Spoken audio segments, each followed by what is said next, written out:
bienvenue dans ce nouvel épisode du podcast 3 minutes pour entreprendre.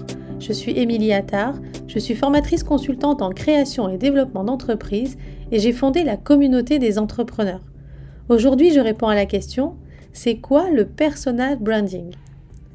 Le personal branding, que l'on peut aussi appeler marketing personnel, est une stratégie de marketing qui consiste à développer et promouvoir sa propre image de marque ou sa réputation en tant qu'individu, plutôt que de se concentrer sur une entreprise ou une organisation. En d'autres termes, il s'agit de créer une marque personnelle en utilisant ton nom, tes compétences, tes expériences et tes valeurs pour te démarquer des autres et te positionner comme expert dans ton domaine.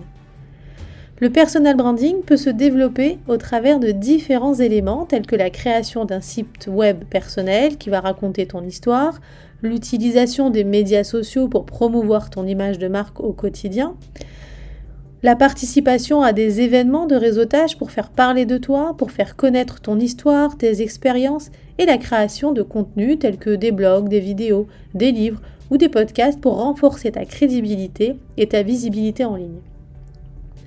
Le personal branding repose donc sur 2 piliers de ta crédibilité et ta visibilité. Alors la crédibilité est une notion importante car c'est ce qui va te permettre de te positionner en tant que référence dans un domaine.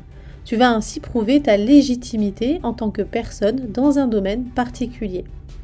Ensuite, la notion de visibilité, tu l'as compris, ce sera ta capacité à parler de toi.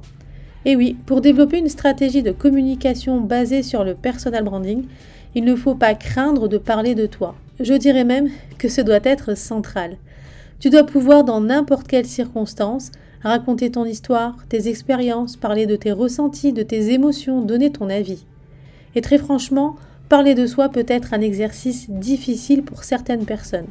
Alors voici quelques conseils que je peux te donner pour travailler cette capacité à parler de toi.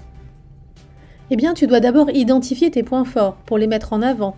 Tes points forts peuvent être tes qualités personnelles, tes compétences, une épreuve que tu as surmontée. Tu dois identifier ce qui te distingue des autres. Ensuite, parler de soi, c'est s'entraîner à le faire. Si tu décides d'adopter le personal branding comme stratégie de communication, alors tu dois préparer la façon dont tu te présentes et tu dois t'entraîner à parler de toi. Alors oui, je sais, c'est un peu étrange comme concept, mais c'est important.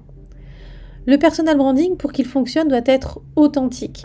Alors n'essaie pas de jouer un rôle, de t'inventer un personnage, ce n'est pas la bonne stratégie. Ton discours sonnera faux.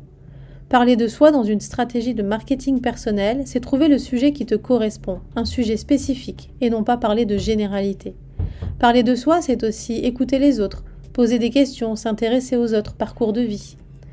Enfin, opter pour une stratégie de personal branding, c'est choisir d'être le plus souvent possible positif. L'image que tu vas véhiculer doit être plaisante, réjouissante, accueillante. L'objectif ultime du personal branding est de t'aider à atteindre tes objectifs professionnels en t'aidant à te différencier des autres et en te positionnant comme une autorité dans ton domaine.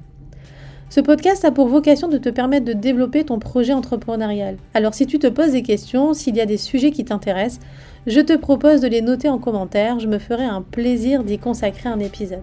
À très vite!